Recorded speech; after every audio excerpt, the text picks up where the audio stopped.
From the inside out, it is Stanford in 1, Baylor, USC, then Texas A&M, LSU, Houston, and on the outside, Arkansas and Florida. Remember, Florida got through on a timed qualifier because that first heat was stacked, and they finished third behind A&M and USC.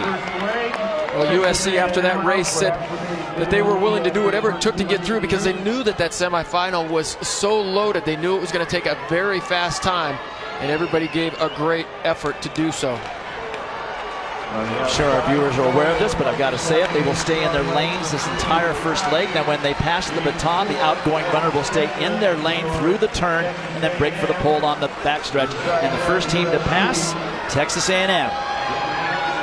Followed closely by USC, just to their inside. 45-70 for Ricky Morgan Jr.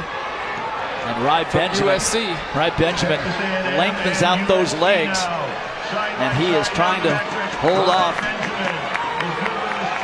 Kyrie Johnson, I believe is who it's supposed to be, but we never know what happens with these lineups. But we know that's Ry Benjamin for University of Southern California in second.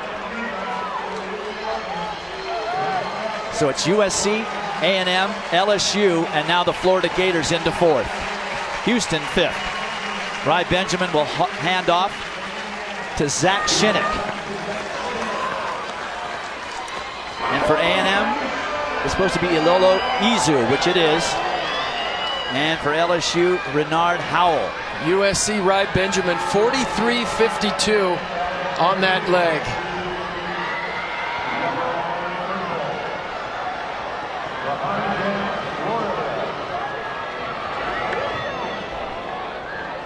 So Zach Shinnick hanging on to that lead for the Trojans. A&M trying to make a move to close the gap, then LSU, and then Florida. Shinnick lifting nicely into the home stretch. He will hand off to sensational sophomore Michael Norman. Devin Dixon gets the stick for A&M after a little bit of a bobble. LSU in third. That is Jerome Flournoy. And for Florida, it's Grant Holloway on the anchor. 45-93 for Zach Shinnick, and just think it's fantastic the way USC keeps the baton moving through the exchange. And the outgoing runner pushes hard for 2 strides, reaches back. That baton doesn't slow down at all. Devin Dixon trying to close that gap to Michael Norman, but it almost isn't fair. Dixon is a very good 400-meter runner and a great 800-meter runner, but look at Norman. He wants to break 3 minutes. The other gear that we talked about in the open. And he's going to do it, and it's a collegiate record.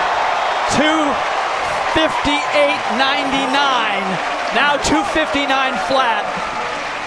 Collegiate record for Norman, the 400. Collegiate record for Ry Benjamin, the 400 hurdles. And now for the USC Trojans, a collegiate record in the 4x400. And it's a Hayward Field record as well. A&M gets second and breaks 3 minutes. That's never happened before.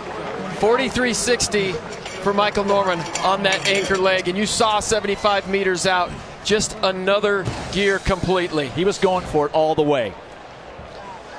First exchange. Ricky Morgan Jr. had a nice run to Ry Benjamin, and Ry Benjamin said earlier in the meet, he said, we'll see who has the fastest split in the 4x4.